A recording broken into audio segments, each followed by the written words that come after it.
ago when Pastor Al and Georgina Valdez were challenged to pioneer the first urban training center. With the vision of Victory Outreach International in mind, they accepted the challenge and began to shape leaders for the future. However, the beginnings were not easy. The UTC had to find its place in the vision. You know, when my dad presents a challenge, he presents it like it's going to be the biggest thing in the world, and he makes it really sound easy. And I remember when we went out, we just thought, oh, the training center is going to be full, and churches are going to send their young people. I don't think we really anticipated the struggle and being able to communicate and explain the vision of the training centers. We didn't know that that was going to be a big part of what we're going to be called to do, is just to get people to understand what the training center was, get pastors to get a good understanding of what the training center is all about. Because the pastors are the ones that they're the ones that make the training center work. They have to believe in it to send their young people. And once they send their young people, then you have a packed out training center. But without them, the training center can't work. The process, it was a process of just sending home good fruit, just getting young people to catch it, them going home, and them being a witness of what the training center could do for the life of any young person. The Urban Training Center provides a place where young people from all over the world can come and have a life-changing experience with God.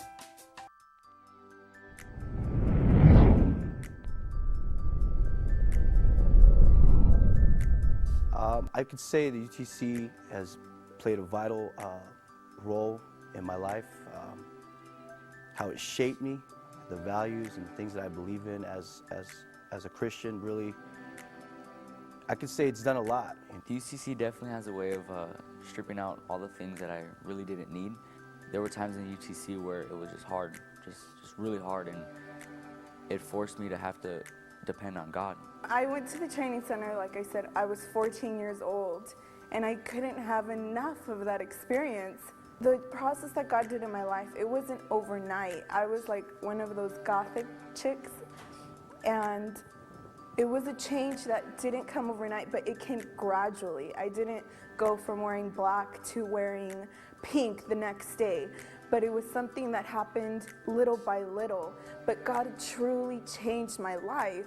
Now looking back and seeing how much of a role the UTC has played, I see that it has played a vital role, and it's even drawn me back to this day to go back to some of the things that I was doing back then, just spending time with God, knowing that I could run to God and be separated, God, going upstairs in the chapel and just lock the doors and listen to tapes and listen to worship. So I would say the UTC has really shaped me really a lot in my character, a lot in my calling, a lot who I am today, and I'm very grateful for the training center. The atmosphere and structure of the UTC shapes the lives of students to fulfill and reach their destiny. And it shaped me, I really believe, into the man I am today. I was only 18 years old, you know, and I was in transition in my mind. I just gotten out of high school. What am I going to do? Am I going to go to college? I still wanted to pursue baseball. You know, I still had a lot of things on my plate. So, yeah, a lot of options. I had a lot of options that was out there. As the students are exposed to the inner city, the passion for the vision is birthed inside their hearts.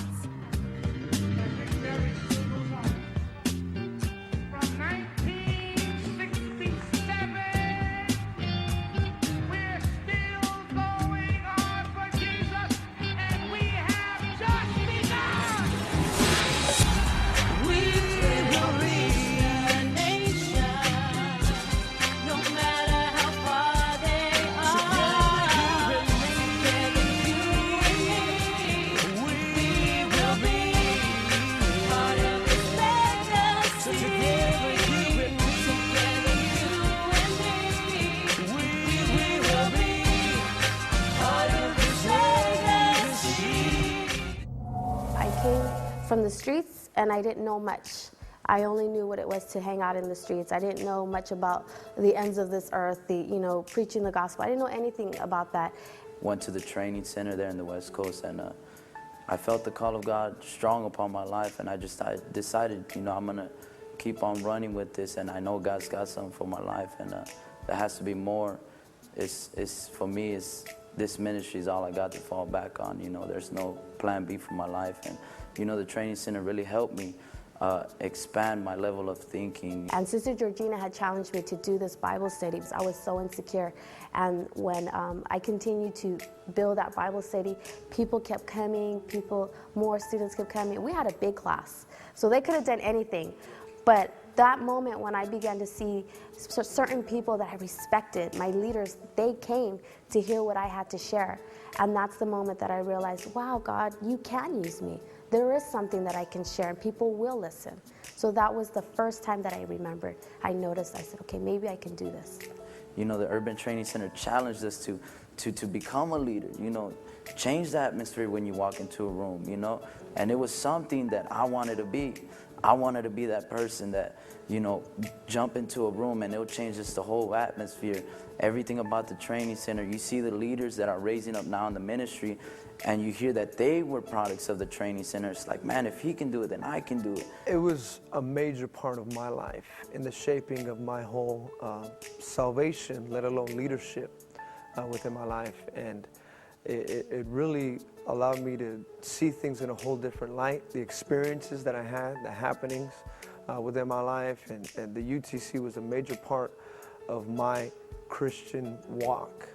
And it helped me to see things that I've never seen before, just from the basics of working with people, working with the people you like and working with the people you don't like. It was a little bit of both, and it really helped me to see myself in a different light, and it shaped me, I really believe, into the man I am today. Through the experience of powerful chapels, cross-cultural evangelism, and intensive personal discipleship, a sudden urgency is stirred within their hearts to answer the call of God. Young people are given the opportunity to discover and develop their leadership abilities.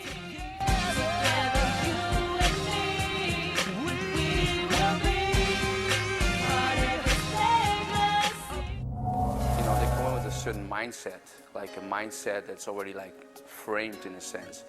And so by coming into the training center and going through the schedule and just going through the process, and with the many changes, you can see that also that frame breaks down. They become moldable. They become like clay, you know. And so throughout the process, you see like they're changing with the day. I had the privilege to direct the West Coast, also Mexico, and also the East Coast. So I had the privilege to direct 3. It shaped leaders simply by creating an atmosphere of challenge. I mean, if you're a person going in there saying, I don't want to be normal, I don't want normal Christianity, then the training center is a perfect place, because it's going to challenge you. It's going to put you in a place where you're uncomfortable. It's going to put you in a place that you're not familiar with. You're going to be put in places that are unpopular, that you're going to have to take a stand. And I really believe that the training center is a good start for any young person that says, I feel called to full-time ministry. The students find the potential as a leader by being challenged and being given responsibility. See, that's one of the things that in the beginning, some young people shy away from the responsibility. Leadership is not a title. Leadership is taking responsibility by seeing the need, feeling the need, and meeting the need. And by being exposed to crusades, being exposed to different churches, and getting involved in any type of ministry, they learn to become responsible. And, you know, people that are responsible are people that lead. But through the process also they learn to depend upon God for the little things, and in turn also for the big things.